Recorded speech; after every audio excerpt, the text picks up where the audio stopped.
What's good, family? What's up, family? What's up, man? Hey, I'm back with another video, man. It's your boy Ty, man. I'm back with another video for y'all. I promise y'all I was gonna have more content coming for y'all. I promise you that we gonna continue to go. We gonna continue to grow. We on the road to 100 subscribers. You know what I'm saying? You gotta start off small, then that's how you go big time. You know what I'm saying? That's how you go big time. So yeah, man, we on the road to 100 subscribers, man. I got plenty of video game content coming for y'all.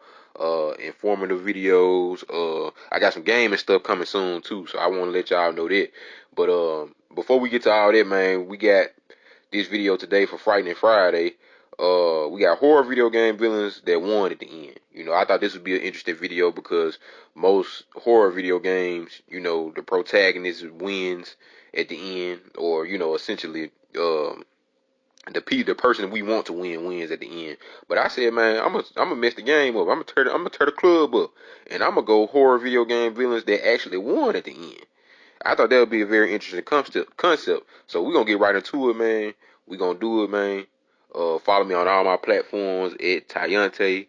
I'm on Instagram, I'm on Twitter, I'm on TikTok, and of course I'm on YouTube as well. Alright, bet. So we're gonna kick it right off then. The first horror video game villain that actually won at the end. We're gonna start off with the Walrider and Outlast. Now, y'all, it's hard for me to kind of say Walrider, so excuse my French. We spent the whole time running from Chris Walker big ass and fearing him. And rightfully so, because he was trying to kill us and kill us brutally. But come to find out, by the end of the game, we found out Chris was actually trying to kill us so we won't become this ghost-like entity. Chris killed people around the asylum so the Walrider went find a new host to cause and wreak havoc. Long story short, Chris was killed by the Walrider. Miles, which is the guy that we're playing as, is shot and killed, and the Walrider finds his new host in Miles, which Chris was trying his best to prevent. The Walrider ended up winning at the end. That's crazy. Next, we have Evelyn, or the Mold, from Resident Evil 7. Resident Evil 7 is essentially one of my favorite Resident Evil games, and possibly the game that saved the franchise, in my opinion, for the new generation at least. Essentially, we got a good ending. Ethan defeats the Baker family. Chris, you know, makes an appearance. One of our favorite characters in the whole Resident Evil franchise. He makes an appearance after seeing him in 6. The last game, seeing him in 6. He saves Ethan. He gets his wife back, and he get them buns when they get home. I know I'm out of pocket. I'm super out of pocket. They have a baby in RE8. You know, life is good. Life is great. You know what I'm saying?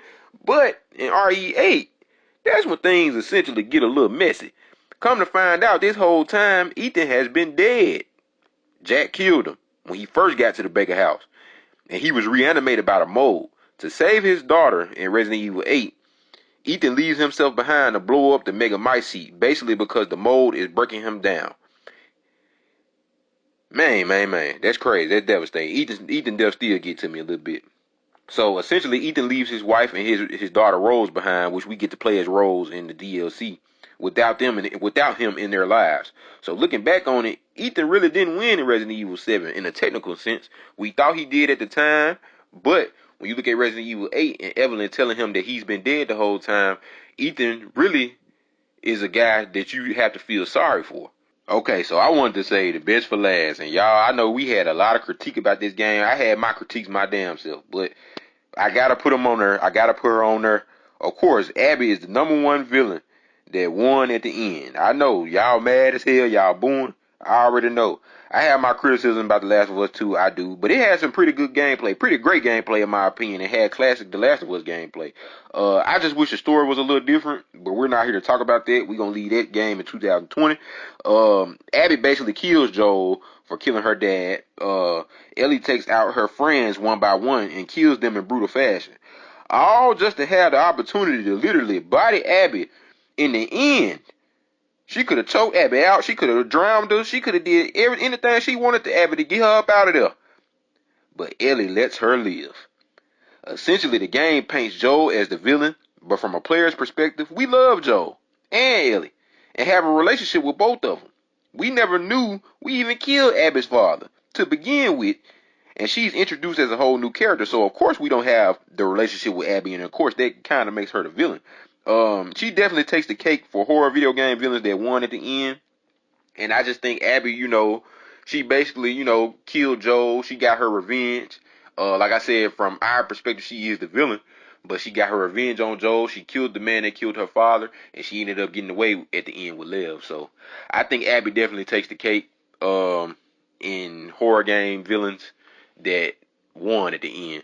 So man, y'all make sure y'all like this video, man. I wanted to do this for y'all. I thought this was a different little twist. You know, let me know if y'all like it, man. I will post this video on my YouTube.